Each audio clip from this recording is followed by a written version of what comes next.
Chances are you have your go-to Italian pasta dish, but you know what you should also have? Your go-to pan-fried Asian noodles. You need different Asian condiments, which you should have in your pantry already, like sriracha. And then once you have all those things laid out, the whole thing will cook in the pan in 10 minutes. So I have a lot of scallions here because scallions are the lifeblood of this dish. They're beautiful, they're just so intensely flavored, so we need a lot of them. Soy sauce to add the salty flavor, also a little salt. You need an acid, so I have rice wine vinegar for that. You could also use lime juice here. You could use cider vinegar or white wine vinegar. And I like the way that sesame oil just gives you that nutty flavor. And speaking of a nutty flavor, I love to stir fry in peanut oil. If you don't like peanut oil, you can use any other high heat oil, like safflower is good, grapeseed is good. But peanut oil actually has flavor, and I think it underscores the nuttiness of the sesame oil. So I've got my sliced garlic, just thinly sliced. Yeah, that's what you want to hear. The second that garlic hits the pan, you want the sizzle. I'm going to let these guys get really brown around the edges because I want a lot of flavor from them.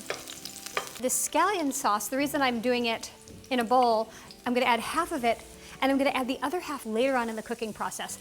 And the reason for that is you get this sweeter scallion flavor because the scallions have had a chance to soften and to really absorb the oil. And then you get this pungency, green, fresh scallion flavor. So if you do it in these two batches, you're going to get both, making the most out of one ingredient. And then once this starts to wilt, my noodles into the pan. I'm making this pretty straightforward. I'm just using some scallions and ginger, basically pantry staples. But if you want to add all kinds of other vegetables or different proteins, you can.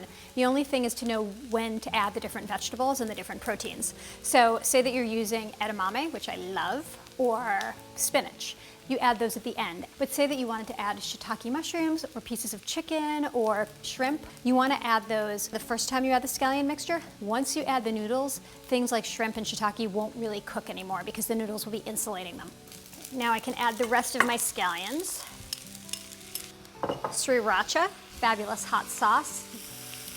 2 eggs, I'm just going to scramble them a little bit and I'm going to throw them in the pan. You could leave these out if you want. But what's nice about them is that they make this whole thing a little bit rich and soft. And that's it. This is finished. I just have to garnish it. Garnishing it, by the way, is just as important as the rest of it because I'm going to add even more flavor right at the end. I love lime juice on this dish because you've got a lot of, I'm just gonna say it. It's like a little bit oily, but in a good way, you know, in that pan-fried noodle oily way that is so delicious. And the lime juice just cuts that. Dinner, quick, delicious, chopsticks, fork, eat it any way you want.